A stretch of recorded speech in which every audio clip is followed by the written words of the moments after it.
Okay, so today we're back with my buddy Bill. Bill, we're doing an update with you, sir. How you been? What up? Yeah, I'm doing good. You doing good? Yeah. So tell me how your last month and a half been for you, bro. Well, it's been busy. The thing I got to remember is I can only do one thing at a time. Not to mention one day at a time, man, because, you know, I'm trying to get my addiction and my mental health balanced out so I can, you know, live a normal life. But as far as my, I'm still homeless. You know, I'm still in a tent, and I feel like it's getting ready to come to an end, you know, because I'm very much working on getting myself in order, you know, applying myself with steps of working from one thing to another. So hopefully, you know, I get that thing on a roll. But you know, I got to be patient. Man, that sounds good, man. I'm glad to hear that. Yeah. Buddy, good old buddy Tommy doing some time. Yeah, you know, time might be the best thing for Tommy sometimes. You know, I'm afraid that sometimes he's going to overdose, and you know, I'm not going to be around to save him or something. You know. So how's the winter been for you, bro? The winter so far is mild. You know, I think the real winter hasn't shown its face yet. I'm thinking maybe January and February might be it. But I'm praying that it ain't. Right now, you know, my tent's warm. I have it insulated. You know, I got blankets on it, and I got my poles tied to a tree so it doesn't collapse on me. But I got blankets on it, and then I got tarps and plastic over it. So, you know, I don't even use my propane much. I got propane, and I got candles, but I don't even use that. I mean, I just sweat in there without that stuff. So, you know, I get out of my tent, and it's cold, and I'm like, wow, man, I didn't even feel that all night. Right. But, you know. Now that you just have yourself, man, and you don't have Tommy with you, because last time you had Tommy. Yeah, it's definitely different, man. Because not lonely, not having, I mean, you know, having somebody with you every day. Not so much lonely, man. We needed the time apart, because I like to keep things in small. I like to keep it moving. I don't want somebody in my life, like, you know, when you have somebody and you're around people too long, they get to be a part of your life. And then, you know, so I'd like to keep my life. It's me versus me here, you know.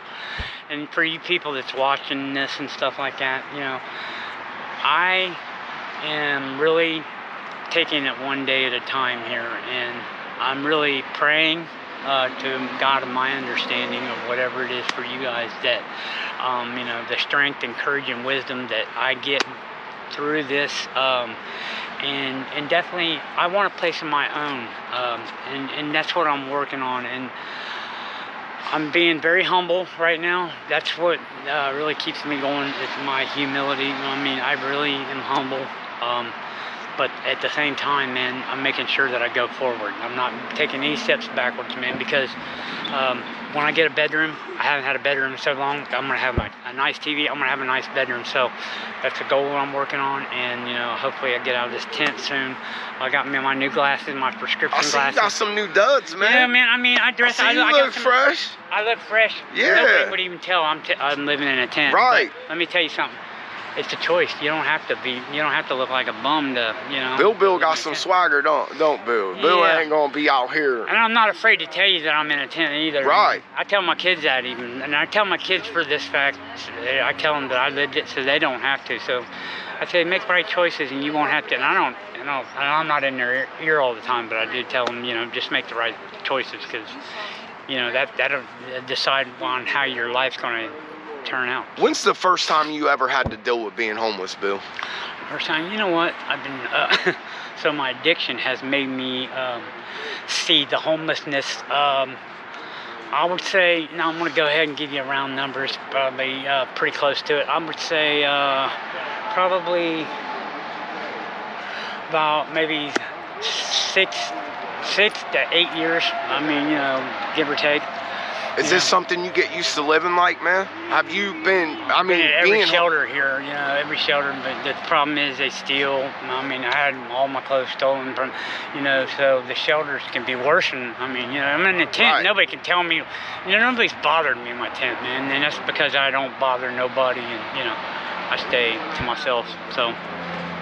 Now, being homeless, though, is it something you get used to being, man? Like, is it, I mean, you know, like, institutionalized in a way? Anything that you practice repeatedly, and you do over and over, it becomes a second nature thing to you. So, yeah, I have gotten used to being homeless, but at the same time, you know, hey, I'm ready to not be homeless. You know, yeah, I am tired of it, and you know, I really want my kids to come over and stay night with me, and my son to play games with me, man. And you know, I've been talking about that for a while, and now I'm trying to put it to the test. You know, I hope that he don't have a place before I do. You know. Right. No, I get it, man. How old's your kids? It's almost like your addiction makes it to where you're standing still, you know? Yeah. And I like elevate myself, and I look and I see myself for what it is, man. And I'm like, you know, but I do it today, in this day and it, I like myself a lot more than I used to. I mean, I'm trying to love myself, but you know, I do have confidence, and I'm gonna tell you, the confidence is key, man. You know, when you go into places, you want to be, you know, you want to look confident, you know, right. And that's where success is. You know, most homeless people don't talk like you, man.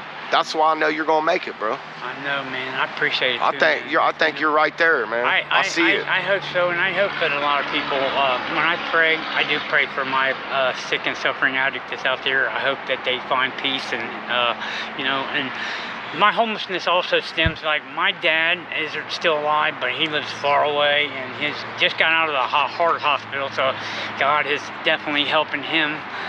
He's a healer. And then, you know, I don't have family, but I don't use that as an excuse, man. You know, I can do this myself, and, you know, I'm going to put forth, you know, I hope my outcome is the way I picture it, and you know, I'm just taking one day at a time, so we'll see what happens. I'm never promised tomorrow, but right. Today, as of today, you know, I'm glad to be here and you know, talking to you about this. I appreciate dudes like you, man. This is what this channel's about. I appreciate you interviewing me. You know, I'm happy to do this because right. I would like people to know that, you know, there is hope, man. You guys you got to keep going forward, man. Keep going forward, and don't do any backpedaling. You will make it. You gonna overcome this, Bill. Yeah. I know it, man. I see it, bro. I feel like I you know, feel more and more strong and confident every. You know what? I know this. I know one thing is I am a lot better than I was last year at this time. Oh. Every year I get better. Every year I get better. So, you know. A lot of people can learn from you, bro. I hope so. You know. You know what though? That's wisdom, man. So the wisdom comes with age and living life on life's terms. And I've hit the ground running, but you know what? I've also learned a thing or two. And the thing of it is about learning, as long as you learn from that and you don't do it again, that's how you learn. And, you know. Keep on keeping on. Keep on keeping on. I'll tell you what, man, you're going to beat this. And I know a lot of people's going to learn from a guy like you, man, with a good positive attitude out here, because they don't get that. We don't get that. I'm not just talking. I'm not just feeding you a story, man. Just because you know, right. This is really the way I'm thinking. But you know, I got a lot of work to do. But I'll be patient. Patience is key here. I always want that self-gratification, but you know, being patient is what it's all about. All right. Well, I'm gonna wrap this up with you, Bill, man. Right. Is there anything, any advice that you could give somebody that if they see this, to never have to go through what Bill's had to went through? Yes. What is it? Well, I say, you know, take this one day at a time. Have patience. Stay positive. You know, if negative happens, you know, it's going to happen. You know, just take a look at it for what it is and get rid of it, you know. And, you know, be confident and, you know, don't stop trying, you know. If you give up, man, then that's just, you know, might as well just lay down on the ground. You know, you fall, but you get back up and brush your shoulders off and try again. And just keep moving, huh? Keep moving. Yep. All right, well, Bill, man, thank you, bro, and I'm sure we'll talk to you again here. Yeah, I hope next time we talk to you, I might be in another transition to, you know, so, you know. On a different journey in your life, bro. That's right. Hey, you have a good one, and until next time. Thanks.